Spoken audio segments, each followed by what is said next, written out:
الحمدللہ رب العالمین والصلاة والسلام علی سید المرسلین اما بعد فاعوذ باللہ من الشیطان الرجیم بسم اللہ الرحمن الرحیم۔ قرآن پاک میں اللہ تبارک و تعالیٰ نے ارشاد فرمایا تلک الرسل فضلنا بعضهم علی بعض، یہ رسول ہیں ہم نے بعض کو بعض پر فضیلت ارشاد فرمائی۔ بے شک اللہ تبارک و تعالیٰ نے رسول کو بعض پہ فضیلت ارشاد فرمائی ہے، اس میں ذرا برابر بھی شک نہیں ہے، لیکن اس کے ساتھ ساتھ نبی محترم علیہ السلام کو بھی فضیلت تو جو ارشاد فرمائی ہے انبیاء پر، اس طرح آپ کو دیے گئے معجزات کی جو جنس ہے دیگر انبیاء علیہ السلام کی جو معجزات کی جنس ہے ان پر بھی آپ کے معجزات کی جنس کو فضیلت عطا فرمائی گئی ہے۔ اس کا آپ دیکھیں تو قرآن پاک کے اندر اللہ تبارک و تعالیٰ ارشاد فرماتا ہے، جس کا مضمون یہ ہے کہ موسیٰ علیہ السلام نے پتھر کے اوپر لاٹھی ماری تو اس سے 12 چشمے پھوٹ پڑے۔ عظیم معجزہ ہے کہ لیکن پانی جو ہوتا ہے پتھر اور زمین کی تہ میں عادتاً موجود ہوتا ہے۔ آپ علیہ السلام نے اپنا یہ معجزہ دکھایا کہ اس کے اوپر لاٹھی ماری تو اس سے چشمے پھوٹ پڑے، یہ آپ کا معجزہ ہے۔ تو ان معنوں میں یہ زیادہ حیرت کا باعث نہیں ہے، اس سے زیادہ حیرت کا باعث یہ معجزہ ہے کہ نبی پاک صاحب الاولاق سیاہ افلاق صلی اللہ تعالیٰ علیہ وآلہ وسلم نے اپنے معجزے کے طور پر جب صحابہ کرام علیہم رضوان کو وضو کے لیے پانی کی ضرورت تھی تو آپ نے اپنی انگلیاں مبارکہ سے چشمے جاری کر دیے۔ یہ معجزے کی جنس موسیٰ علیہ السلام کے معجزے کی جنس سے اعلیٰ ہے، لیکن یاد رہے کہ انبیاء علیہ السلام سب اعلیٰ ہیں۔ ہم یہ نہیں کہہ سکتے کہ ہمارے نبی کا معجزہ اعلیٰ ہے اور دوسروں کا ادنا ہے، ادنا نہیں کہہ سکتے، یہ صریح بے ادبی ہوگی۔ تو آقا علیہ السلام کے فضائل ہیں، برکات ہیں، اس طرح دیگر انبیاء علیہ السلام کو بھی معجزات عطا کیے گئے۔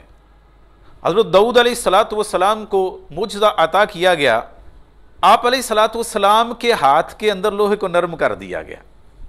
یہ ایک معجزہ ہے کہ لوہا بہت ایک سخت دھات ہے، نرم نہیں ہوتی، لیکن آپ کے ہاتھ کے اندر اس کو نرم کر دیا گیا۔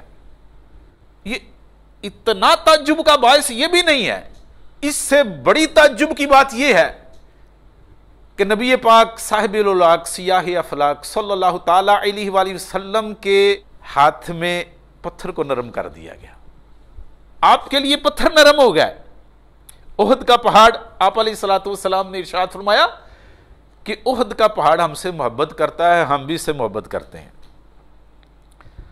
تو پتھر کا نرم ہو جانا یہ ان معنوں میں زیادہ بڑا معجزہ ہے، زیادہ تعجب کی بات ہے کہ یہ دھات جو لوہے کی ہے یہ نرم ہو جایا کرتی ہے جب اس کو آگ کے نیچے رکھا جائے، یعنی کہ آگ اس کے نیچے جلائی جائے تو یہ لوہا نرم ہو جاتا ہے۔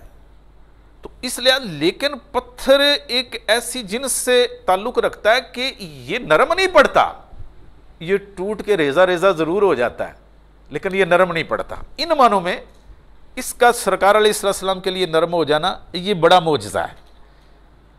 اسی طرح دیگر انبیاء علیہ السلام کو معجزات عطا کیے گئے۔ حضرت سیدنا سلیمان علی نبینا وعلیہ السلام کو معجزہ عطا کیا گیا، آپ کو یہ معجزہ عطا کیا گیا۔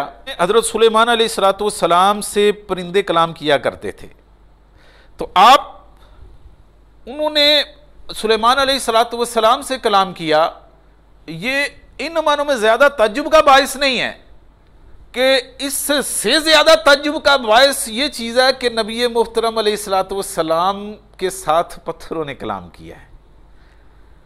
ان معنوں میں یہ زیادہ تعجب کا باعث ہے کہ پرندوں کی زبان ہوتی ہے تو وہ اگر کلام کر لیں تو ان معنوں میں زیادہ تعجب کی بات نہیں ہے، لیکن پتھروں کو زبان نہیں دی گئی تو پھر پتھر کلام کریں تو یہ زیادہ کمال کی بات ہے۔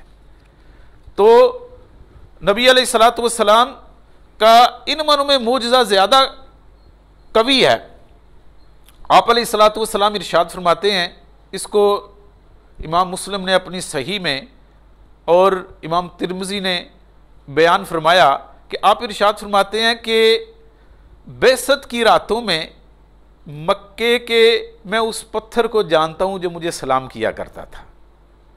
ان معنوں میں یہ اعلیٰ درجے کا معجزہ ہے۔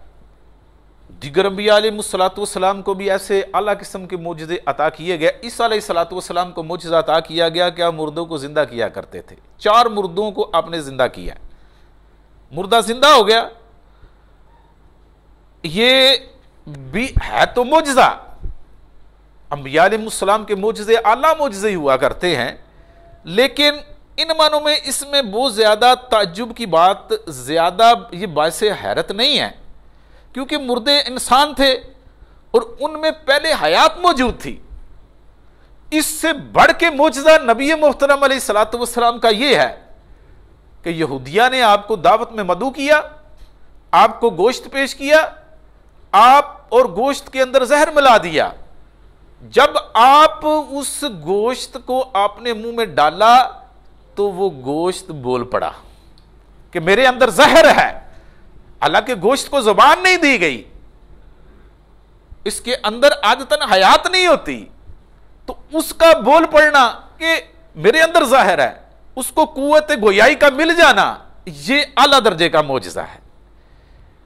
تو قابل احترام سامعین، اس سے یہ پتہ چلا کہ ہمارے نبی علیہ الصلوۃ والسلام کو برکتیں عطا ہوئیں، کہ ایسے معجزات عطا کیے گئے کہ آپ بلاتے ہیں بے جان چیزوں کو وہ کھنچتی چلی آتی ہیں۔ آپ نے رفع حاجت کے لیے تاکہ آڑ بن جائیں، ایک دفعہ اپنے صحابی رضی اللہ تعالیٰ عنہ کو ارشاد فرمایا کہ میرا پیغام جا کے درختوں کو دو، کہ نبی علیہ الصلوۃ والسلام بلا رہے ہیں۔ انہوں نے جا کے آپ کا پیغام درختوں کو دیا تو درخت اپنی جڑوں سے کھنچتے چلے آئے۔ تو یہ آپ کا یہ بھی اعلیٰ درجے کا معجزہ ہے کہ نبی علیہ الصلوۃ والسلام کی بات اب جس کو ارشاد فرمائے وہ کھنچتا چلا آئے، وہ آپ کی تابع داری کرے، آپ کو پتھر سلام کریں، درخت کو آپ حکم ارشاد فرمائیں تو وہ چلتے آئیں۔ اس کے اندر ہمارے لیے ایک سیکھنے کی چیز ہے کہ جب آپ بے جان چیزوں کو حکم ارشاد فرمائیں تو وہ چلتے آئیں، لیکن نبی علیہ الصلوۃ والسلام نے اپنے اتنے زیادہ احکامات اپنے امتیوں کو بھی ارشاد فرمائے ہیں کہ اگر یہ نہ ہو، کہیں یہ نہ ہو جائے کہ معاشر والے دن کہیں یہ معاملہ نہ بن جائے کہ پتھر اور درخت تو آگے آگے ہوں، ہم پیچھے رہ جائیں، کہ وہ سرکار علیہ الصلوۃ والسلام کی اطاعت کرنے کے سبب سے ہم سے آگے نہ نکل جائیں۔ تو چاہیے یہ کہ نبی علیہ الصلوۃ والسلام کی سنتوں کا دامن تھاما جائے، آقا علیہ الصلوۃ والسلام کی سنتوں کا اپنایا جائے، کہ نبی علیہ الصلوۃ والسلام نے ارشاد فرمایا من دیا سنتی حرمت علیہ شفاعتی، جس نے میری سنت کو ضائع کیا اس پہ میری شفاعت حرام ہو گئی۔ تو آپ کی اطاعت کو لازم کیا جائے تاکہ ہمیں سرکار علیہ السلام کی کمال برکتیں حاصل ہو سکیں۔ وما علیہ